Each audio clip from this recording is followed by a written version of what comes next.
Hello and welcome to the Field Report. I'm Staff Sergeant Fritz Butak.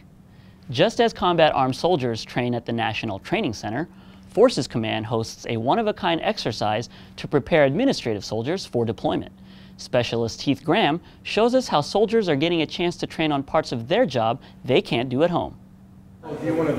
Human resource units made up of Army Reserve, National Guard, and active duty component soldiers got a chance to train for theater-level operations during the Army Forces Command Silver Scimitar, held at Fort Devens, Massachusetts. The event is a multi-echelon collective training exercise that allows soldiers to set up and run a Department of Defense postal service just as they would during a deployment.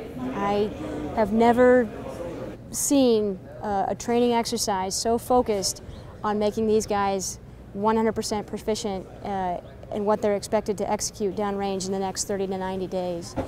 With so many advantages to getting this training they don't normally get back at home station, a major point of emphasis was the team building, cohesion, and networking between the soldiers, because these same soldiers will likely work side by side during future deployments. It's definitely important because a lot of the soldiers never deployed. A lot of them being reserved and active duty, they get to shake hands with the people that they're going to be deployed with. Reacting to a mass casualty situation was also a vital part of the training that the soldiers didn't see coming. Staying calm and collective and continuing postal operations after the chaos would be key to the exercise's success. Actually taking in the casualty reports of those that have sacrificed themselves or have even experienced injuries. And we want to make sure they get it right the first time. FORSCOM's goal is to establish Silver Scimitar as a required human resources validation event for deploying units. For the Field Report, I'm Specialist Heath Graham. Women's equality is part of American history that's still advancing. Joint Base Lewis McChord celebrated women's equality with a ceremony that commemorates an important event for women. Army Sergeant Mitch Ternay reports.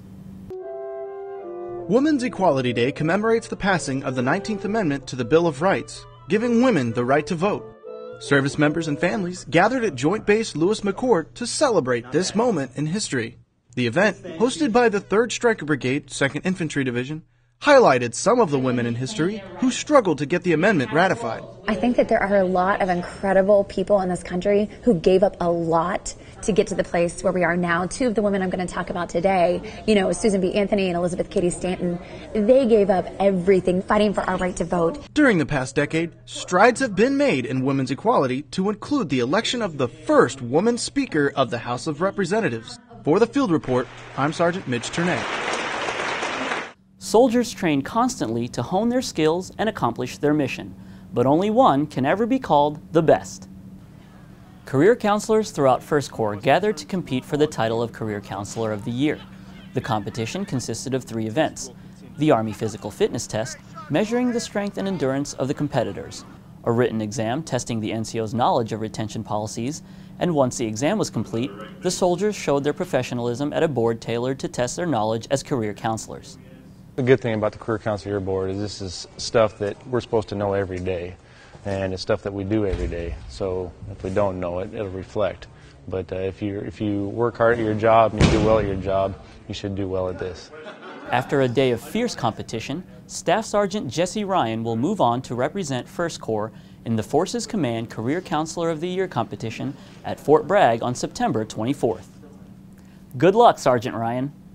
Earning spurs is a tradition as old as the cavalry, and joining the Order of the Spur is a defining moment for U.S. cavalry soldiers.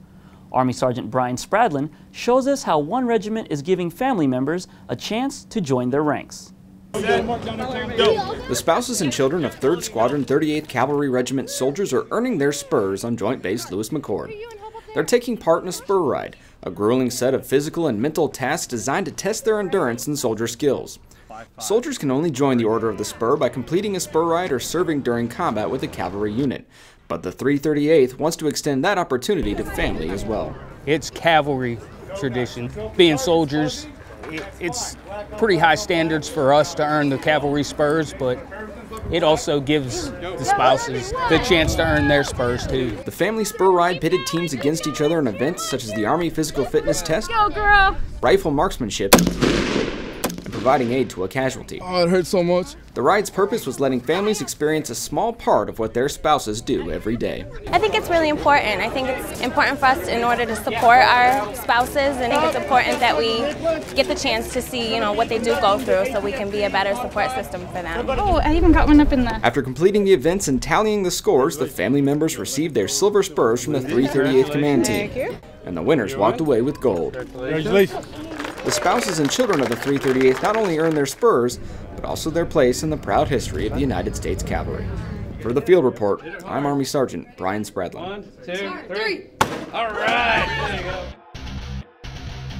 Coming up, we'll see how JBLM children partied with some privateers.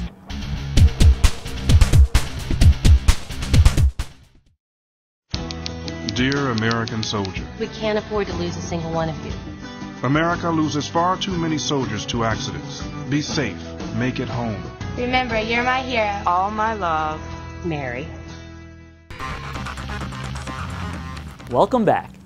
Federal health officials say traumatic brain injury and post-traumatic stress disorder are conditions that are difficult to diagnose and treat. Army Sergeant Peter Holzer tells us about soldiers affected by TBI and PTSD and the special companions helping them along the road to recovery. Service animals are easy to spot on Joint Base Lewis McChord. Like the soldiers they assist, they also wear uniforms. However, most of the soldiers these dogs walk beside don't have visible injuries.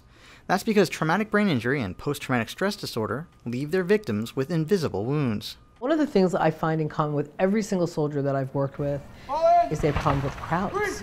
They have problems with loud noises. They have difficulty going into restaurants or movies where they can't sit with their back to the wall. They have difficulty oftentimes going into dark rooms where they can't see what's going on. Those are just a couple things that almost every single soldier who has any kind of PTSD symptomatology is going to have in common. There are many ways a service dog can assist someone diagnosed with TBI or PTSD. They can wake the soldier up from a nightmare. They can turn lights on. They can retrieve items such as medications, telephone for emergencies.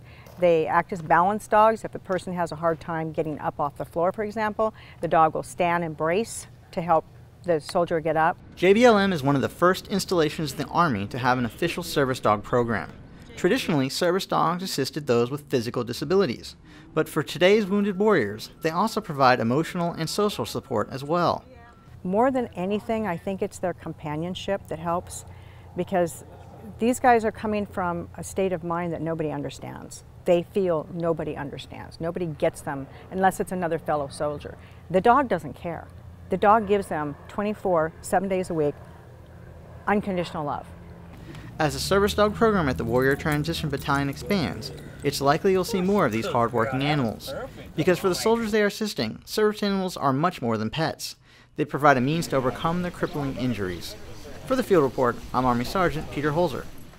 JBLM's Exceptional Family Member Program, or EFMP, hosted its 4th annual family camp. Specialist Josiah Dixon takes us to the Northwest Adventure Center to meet the friendly freebooters of American Lake. Military families with special needs from around Joint Base Lewis McChord gathered for a day of food, fun, and bonding. This year's theme was, you guessed it, pirates. The all-day event gave families a chance to spend time together and have some fun in the great outdoors. These events are really good just to bring other people together, families together that share a common bond of special needs. Any family with special needs can come together and feel like they're part of the community. Volunteers from the 23rd Chemical Battalion, along with EFMP organizers, brought the event to life through hours of hard work, planning, and decorating. An estimated 500 participants enjoyed a day filled with delicious food, arts and crafts, and fishing, something organizers say is a rare treat for some families. Any moment that you get to see a child do something that they normally would never get to do, you can tell. Because their whole face lights up. For the Field Report, I'm Specialist Josiah Dixon. That does it for this edition of the Field Report. I'm Staff Sergeant Fritz Butak. Thanks for watching.